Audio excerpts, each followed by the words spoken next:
What you're looking at here is the Age of Mythology custom map editor. You can create terrain, trees, rivers, cities, and so on, all for the sake of creating a map that can be played like this. But there's one more thing you can do. You can insert your own code into the map, transforming the gameplay from what was a real-time strategy game into this. Or this. Or maybe this. You get the idea.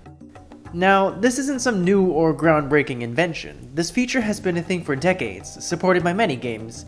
In fact, some of the most popular games of today originated as custom maps.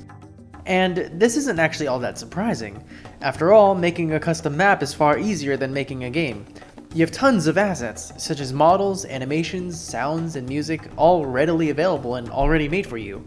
And not only that, it comes with an active player base that can try out your custom map. Simply host the map in a lobby and people will join if they're interested. You just have to use the tools given to make your dream game. And therefore, custom maps are oftentimes a great place to give a completely new idea a chance to shine because development is so cheap and fast. Now, I've been doing this for 15 years at this point. And honestly, it's been a blast. I've made an MMO, a 1v1 boss battle, a gladiator arena, Mario Party, an action hack and slash, a space dragon bullet hell shooter with stories, a sandbox god hand-drawn Pong. But it's finally time to move on and make a real game, for two reasons. The first is a simple one. I've just been getting quite a lot of encouragement over the years from friends and fans telling me that I should make real games at this point. I mean, the stuff that I make is so big that they might as well be standalone games, and honestly, it feels like a waste of time to be investing so much effort into this hobby that could potentially be a career. I've even had people ask me if I have a Patreon, which I don't. I just do this for fun. But the thing that made me finally decide to move on was something completely out of my control. It was announced that Age of Mythology, the game that I make all my custom maps with, would be getting a definitive edition. And what does that mean? Well, a definitive edition is mainly just improved graphics and performance for an older game. Oftentimes, it's a complete rewrite of the code on a superior engine. And that means no backwards compatibility. So whenever that game is released, everyone's just going to move over, leaving behind a treasure trove of content that people have made over the years. And there's no telling if this definitive edition will come with its own map editor, or what the copyrights will be. After all, one of the big controversies of Warcraft Reforged was the fact that they added a tiny little clause stating that any custom map made in their editor would be owned exclusively by Blizzard. Yeah, they definitely did not want to miss out on another League of Legends. So at this point, what do? Make more custom maps that will become obsolete in just a couple of years? Or finally do what I've always dreamed of doing, make a real game? The choice was obvious. I released my final custom map, and then I dove right in. There are so many games that I want to make, but I know I have to start off small. Right off the bat, there were two things that I knew I needed for my very first game.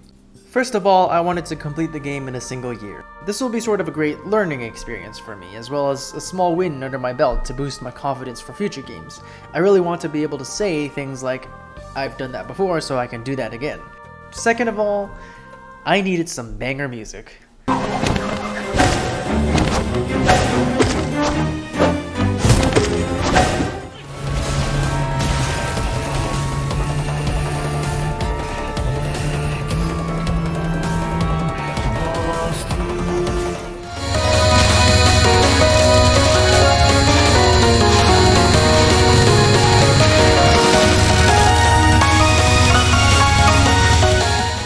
Now, this is something that I won't compromise on.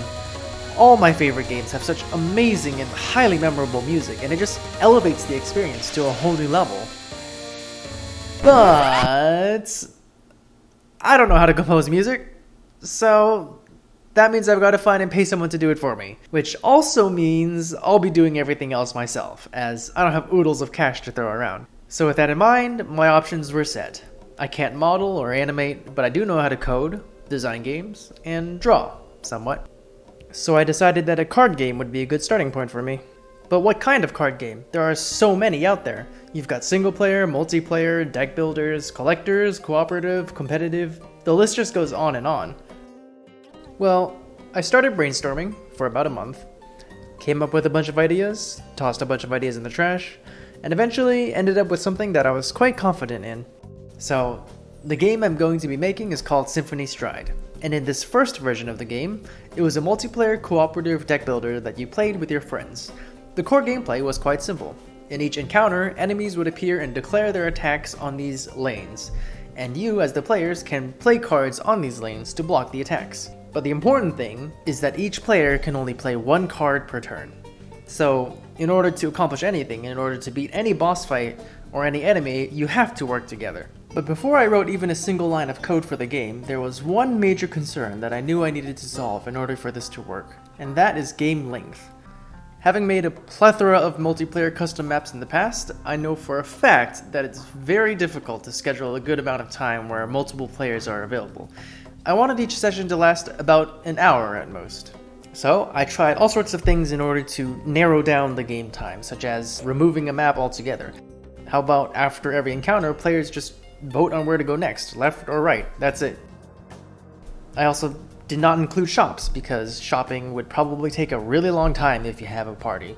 But sometimes you never know until you playtest, so I coded it up and tried it out. And after a couple sessions, my fears were confirmed. On average, the game took 2 hours to finish. Despite all my best efforts to cut down on the game time, there was just so much discussion going on every turn that encounters would just take a really long time to complete. But the playtesting also revealed another problem. Even though there was great discussion, usually one or two players didn't have to join in because the card they needed to play was obvious. And when I imagine myself as one of these players who doesn't have to talk and just plays one card per turn, once every 5 minutes, it reveals a really big problem. That's just not fun at all. Now, this brings me back to the original reason that I gave players only one card per turn. And that is because this game was inspired in part by Dungeons and Dragons. I thought that it was really cool that in D&D you could have such creative encounters and battles with such a simple combat system. Each character only gets one action per turn, and yet there's so much you can do with that one action. And I feel like this version of my game does capture the essence of that and even streamlines it to some degree, but it's missing an incredibly important aspect of D&D, which is the roleplay. In D&D, it's fine if you only have one action per turn because there is so much more to it and there's roleplay to fill in the gaps even when it's not your turn to play. So I realized that this idea of only playing one card per turn does work as a tabletop game, but not so much as a multiplayer roguelike. And that wasn't really the game I wanted to make. I wanted to make an honest roguelike deck builder. But in order to do that, I'd have to overhaul massive systems in my game. So that's exactly what I did. I made my game single player. And this was a tough decision for me. The original idea still has great potential, but just not in the direction that I want. I'll probably shelve it for now and return to it in the future. But moving on to this new version of the game, there is of course a very big and important question. How? How do I make this game single player? Obviously, the player should be able to play more than one card now, but do I just make it so that you control 5 characters and play one card each? That works, but it also seems very tedious, and it was not the gameplay I was looking for. Fortunately, I had an idea in mind. This was actually an idea I had really early on in brainstorming, and I even tested it out, but ultimately shelved because the playtesting revealed a fatal flaw. But when I combined it with this current version of the game, suddenly there was some great potential that could change everything. So what was this original idea I had? It's a pretty simple one. In most card games, you spend mana to play cards. However, I thought it would be cool if instead you played cards and earned mana. So each card would come with a different color, red, green, or blue. And when you played a card, you earned 1 mana of that color. So for example, when I play a red card, I get 1 red mana. And that allows me to play this blue card that costs red mana.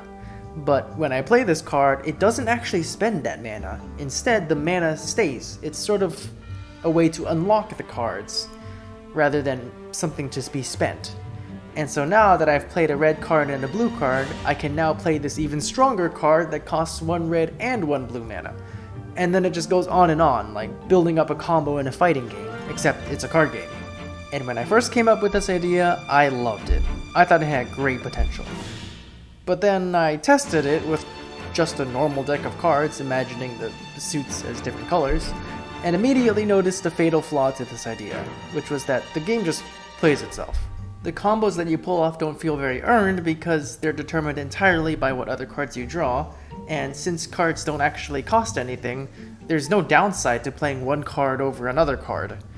And there's also situations where if you don't draw that one starter card for your combo, you can't play any of the other cards in your hand. So that is why I originally tossed this idea in the trash. But I took a look at it again, and took a look at what I currently had, and something clicked. What if you controlled two characters, and each character had their own mana and their own set of cards? The cards still have different colors and require different colored mana, but when you play a card, it actually spends your mana now, but also gives one mana to the other character, based on the color of the card. This could actually work. I can totally see the potential here. But wait, is this actually fun? Because in Slay the Spire, every turn goes like this. You draw 5 cards, and then you choose which cards to play. You never have to consider, can I play the card or not, or how do I play my cards in order to get to play that card. The real depth of the gameplay comes in the form of which cards to play and which enemies to target. And my game has that too, but now, before you can even get to that, you have to solve this color matching puzzle first. Does this actually add to the gameplay, or is it just some tedious extra step before you can get to the fun part? I don't know. I'm just gonna code it up and find out in playtesting. So, I coded it up and tested it out, and wow, this actually works. There is so much depth and decision making in every turn. Which cards to play, what order to play them, where to play the cards. And the juggling of mana is actually a very fun and interesting skill to master that does add to the gameplay. What you're looking at here is how the game looks now, about a month after I made the switch. There's still a ton of work to be done. There's no sound or music, and half the cards aren't drawn, and the animation needs to be more satisfying, and I need to add shops and events and possibly even a storyline. But I'm off to a great start, and I'm really happy to share this with you all. So yeah, expect to see this game released sometime next year, and if you want to keep track of my updates, subscribe for more. There will of course be more devlogs in the future, but they're going to be pretty sporadic as it takes a while to make one of these videos, and I'd much rather spend that time working on my game instead. But in any case, thanks for watching, and I'll see you next time.